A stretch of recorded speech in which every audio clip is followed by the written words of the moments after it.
ईश्वर की शपथ लेता हूँ कि मैं विधि द्वारा स्थापित भारत के संविधान के प्रति सच्ची श्रद्धा और निष्ठा रखूंगी। जिनको आपने अभी शपथ लेते हुए सुना, ये उपेंद्र कुशवाहा के बेटे हैं। उपेंद्र कुशवाहा राज्यसभा के सांसद हैं और उनकी पत्नी स्नेहलता कुशवाहा बिहार के चुनाव में अभी नवनिर्वाचित विधायक हैं। और ये दीपक प्रकाश हैं जो शपथ ले रहे थे।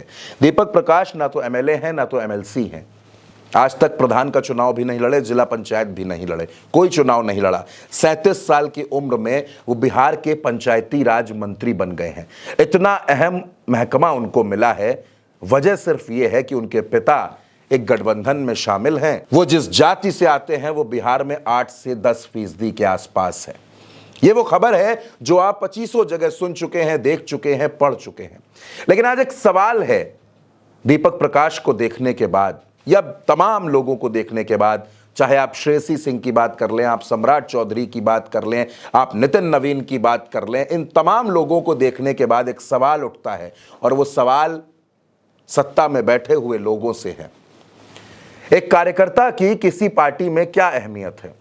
एक कार्यकर्ता जो नारे लगाता है, जो दरी बिछाता है, जो नेताजी का माइक सेट करता है, जो नेताजी के पीछे काफिले में भीड़ बनकर चलता है, जो पोस्टर चिपकाता है, जो बूथ संभालता है, जो काउंटिंग वाले दिन काउंटिंग सेंटर्स पर सुबह से लेकर रात तक बैठा रहता है, वो कार्यकर्ता जो मेहनत करता है, वो कार्यकर्ता जो नेता की भीड़ बढ़ाता है, वो कार्यकर्ता जो टेम्पो हाई करता है, आखिर उस कार्यकर्ता को क्या मिलेगा? आश्वासन, भरोसे, झूठे वादे। और जब पद की बात आ जाएगी तो वो पद नेताओं के बेटे पाएंगे, वो पद कोई कार्यकर्ता नहीं पाएगा। उस पद पर नेताओं की पत्नियों का अधिकार है, बेटों का अधिकार है, बेटियों का अधिकार है, बहुओं का अधिकार है, दामादों का अधिकार है।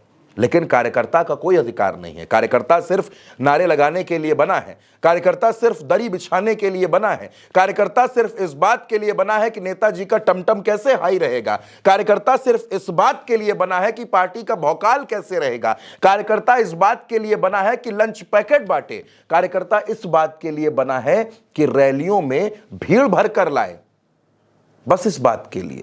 और जब मौका ये आएगा कि आप किसी को मंत्री बना सकते हैं, जब मौका ये आएगा कि आप अपनी पार्टी से किसी को विधायक बना सकते हैं, तो आप टिकट दे देंगे पत्नी को और मंत्री बना देंगे बेटे को। क्यों? क्योंकि वो आपकी पत्नी है, वो आपके बेटे हैं, उनका पहला अधिकार है। ये जो प्राइवेट लिमिटेड कंपनियों की तरीके से राजनीतिक दल चलाए जाते हैं, कोई भी लोकतंत्र नहीं इन पार्टियों के अंदर। आखिर आज उपेंद्र कुशवाहा की पार्टी आरएलएम के एक एक कार्यकर्ता से पूछा जाना चाहिए कि मेहनत तो आप कर रहे थे, पार्टी का झंडा तो आप ढो रहे थे, पार्टी के पीछे तो आपने प्राण गला दिए, और जब पद की बारी आई तो दीपक प्रकाश, उपेंद्र कुशवाहा के बेटे, उपेंद्र कुशवाहा के पास अगर उनकी पत्नी को हटा दिया जाए तो इसके अलावा भी 3 विधायक थे। क्यों उपेंद्र कुशवाहा ने उन 3 विधायकों में से किसी अपने एक विधायक पर भरोसा नहीं किया? आखिर क्यों जब एनडीए की सरकार में मंत्री बनने की बारी आई थी तो उपेंद्र कुशवाहा मंत्री बन गए थे? यह सवाल सिर्फ उपेंद्र कुशवाहा से नहीं है, यह सवाल जीतन राम मांझी से भी है। जब मंत्री बनाने की बारी आई तो उनको और कोई नजर नहीं आया, उनको सिर्फ और सिर्फ अपने बेटे संतोष सुमन नजर आए। संतोष सुमन के अलावा क्या जीतन राम मांझी की पार्टी में किसी और नेता में यह काबिलियत नहीं थी कि उसको मंत्री बनाया जा सके?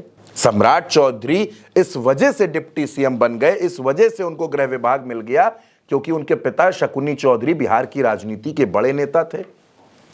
या फिर जातीय समीकरण के खांचे को सम्राट चौधरी अच्छे तरीके से भरते हैं, अच्छे तरीके से सेट करते हैं। श्रेयसी सिंह इस वजह से मंत्री बन गई, इस वजह से विधायक बन गई क्योंकि उनकी माता और पिता दोनों सांसद रहे।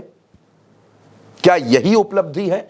अगर यही उपलब्धि है तो वो कार्यकर्ता जो बूथ के कार्यकर्ता से शुरुआत करता है, मेहनत करता है, 10 साल 15 साल पार्टी को दे देता है, उस कार्यकर्ता को सम्मान कब मिलेगा?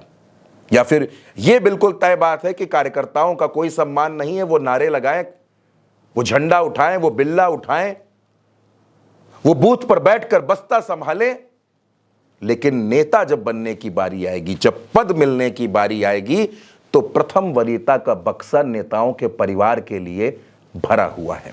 दीपक प्रकाश की क्या उपलब्धि है, दीपक प्रकाश ने पंचायती राज को कितना समझा है, दीपक प्रकाश बिहार की राजनीति को कितना समझते हैं, वो आप इसी बात से समझ सकते हैं कि जब उनसे ये पूछा गया कि आप मंत्री क्यों बने, तो उन्होंने कहा कि जाकर पापा से पूछिए।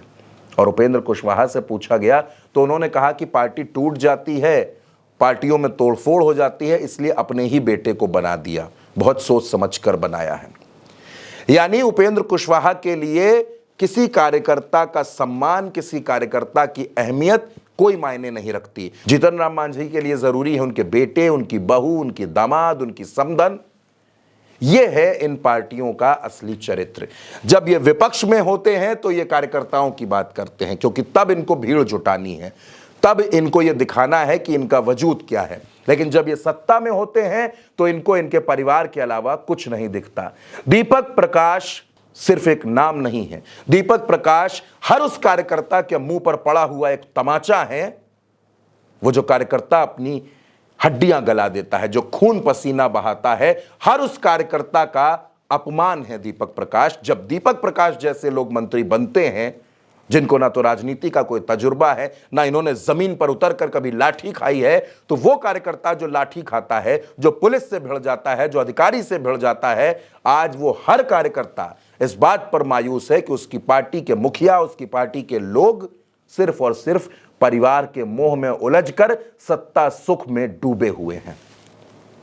आप इस खबर पर जो भी सोचते हैं, आप अपनी राय जरूर लिखिएगा और उल्टा चश्मा यूसी को सब्सक्राइब भी कीजिएगा और ये सवाल भी पूछिएगा अपने आसपास के उन कार्यकर्ताओं से जो अलग अलग पार्टियों में अपना लहू बहा रहे हैं, अपना पसीना बहा रहे हैं। नमस्कार।